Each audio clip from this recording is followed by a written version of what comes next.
ஆகுதா சேருதா என்பதை நாம கண்டிப்பாக தலைவர்கள் எனக்கு கொஞ்சம் 12 நிமிஷம் கொடுத்துருங்க. இல்ல நீங்க சொல்ல கருத்துக்கள் எல்லாம் வந்து கவனத்தில் கொள்ள வேண்டிய கருத்துக்கள் எல்லாம் சுருக்கமா முடிக்கிறேன். அதாவது பாத்தீங்கன்னா தமிழ்நாட்டுல 950 மில்லிமீட்டர் மழை வருஷத்துக்கு பெய்யுது. இது போதுமான மழை தான்.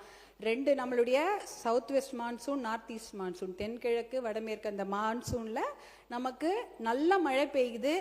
ஆனா அந்த மழை தண்ணி எல்லாம் கடல்ல வீணா கலந்துடுது.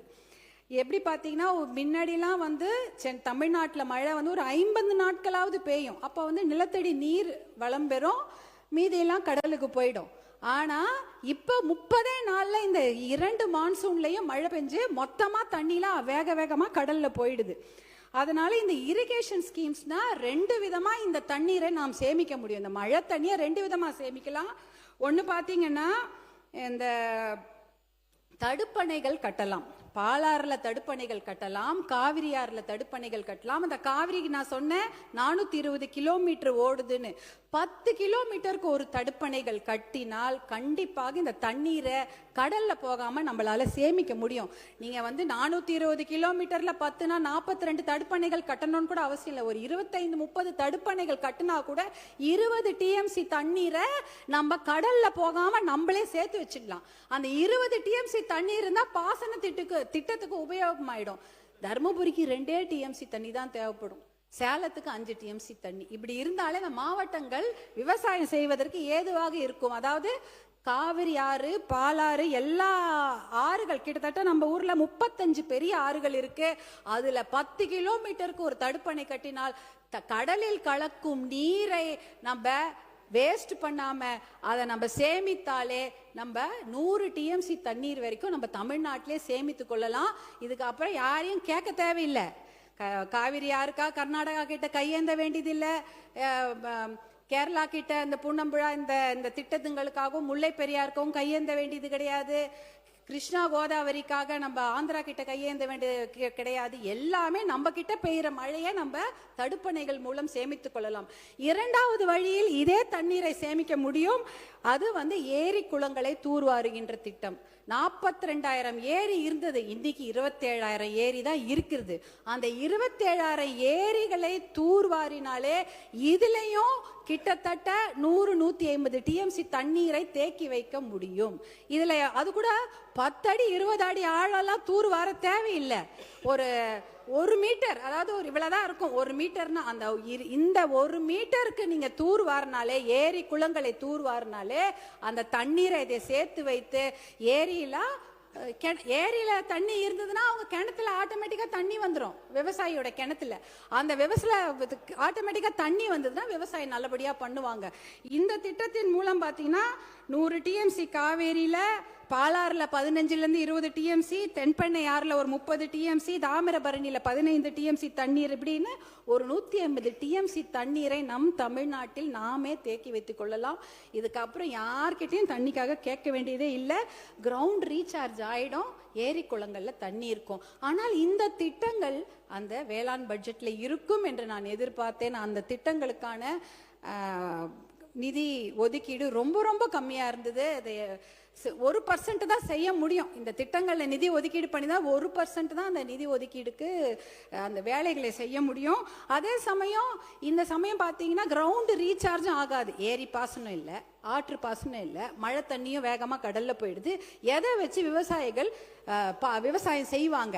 அவங்க நிலத்தடி நீரை நம்பித்தான் இருக்கிறார்கள். நிலத்தடி நீர் இப்ப எங்க போயிடுச்சு? கிட்டத்தட்ட 100 அடி 200 அடி 800 அடிலாம் சில ஊர்ல நிலத்தடி நீர் கீழே போயிடுச்சு. அவ்வளவு பெரிய பைப்பு போட்டாதான் நிலத்தடி நீரை உறிஞ்சி எடுத்து அவங்க பாசனம் செய்ய முடியும். அதற்காக தான் விவசாயிகள் இலவச மின்சார திட்டத்துக்கு பதிவு பண்ணியிருக்கிறாங்க. கிட்டத்தட்ட 2 லட்சம் பேர் இலவச மின்சார திட்டத்துக்கு பதிவு பண்ணியிருக்கிறாங்க. அதே சமயம் தட்கல் முறையில கிட்டத்தட்ட 65,000 பேர் பதிவு பண்ணியிருக்கிறாங்க.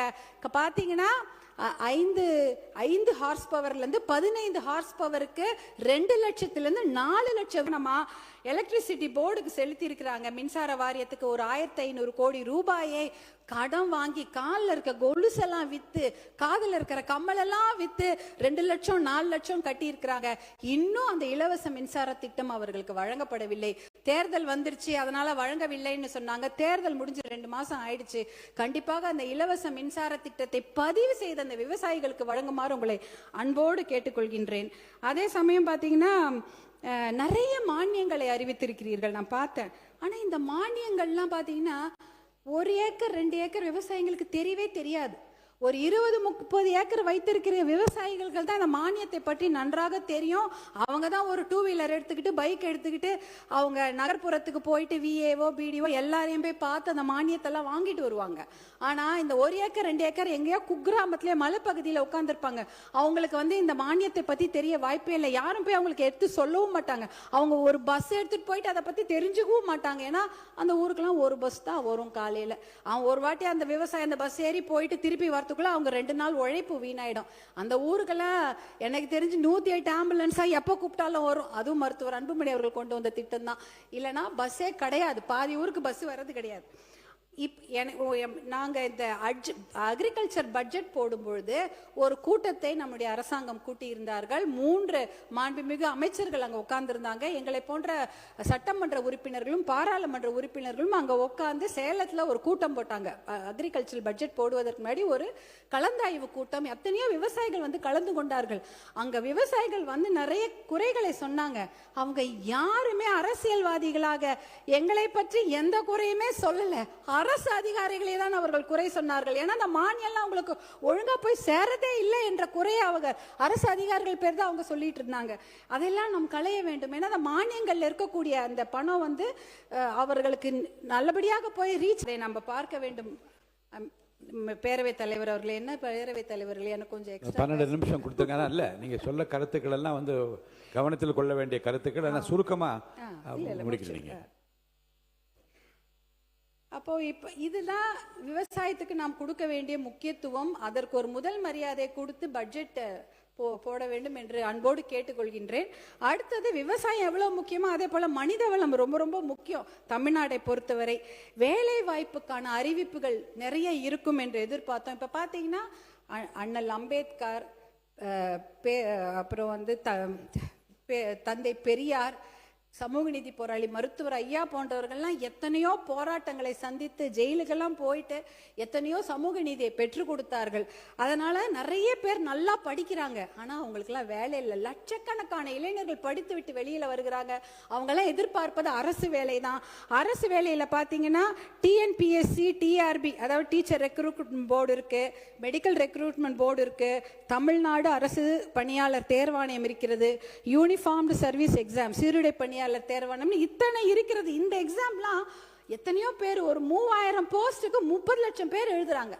எழுதிட்டு என்னன்னா 10 வருஷமா அந்த எக்ஸாம் எழுதுறாங்க, பாஸ் பண்றாங்க, அப்புறமா உங்களுக்கு வேலை கிடைக்கிறது இல்லை.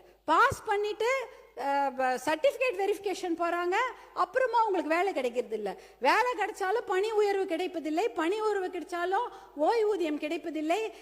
இது மாதிரி எத்தனையோ குறைகள். அந்த பாத்தீங்கன்னா இந்த மருத்துவமா இருக்கட்டும், கல்வித்துறையா இருக்கட்டும், காவல்துறையா இருக்கட்டும், மின்சாரத்துறையா இருக்கட்டும், நகராட்சி, வனத்துறை, எல்லாவற்றிலும் தேர்வு எழுதிவிட்டோ பணி நிலைப்பு இல்லாமையோ எத்தனையோ பேர் கஷ்டப்பட்டு கொண்டிருக்கிறார்கள். இதெல்லாம் பார்க்கும்போது அரசு வேலை என்பது அவர்களுக்கு காணல் நீராக தான் இருக்கிறது. அப்படிப்பட்ட அறிவிப்புகள் இந்த பட்ஜெட்ல இருக்கும் நாங்க எதிர்பார்த்தோம், அதுவுமே இல்லை. எத்தனையோ பேர் பார்த்தீங்கன்னா நான் இந்த ஒரு அரசாணையை மட்டும் நான் சொல்லிடுறேன் பேரவைத் தலைவர்களே. அரசாணை 152 ஜிஓ 152 பார்த்தீங்கன்னா சென்னை மாநகராட்சி தவிர மிச்சம் இருக்கக்கூடிய 20 மாநகராட்சியில பணிகளே கிடையாது. அந்த பணிகளை எல்லாம் ஒப்பந்ததாருக்கு கொடுத்துடலாம் அப்படி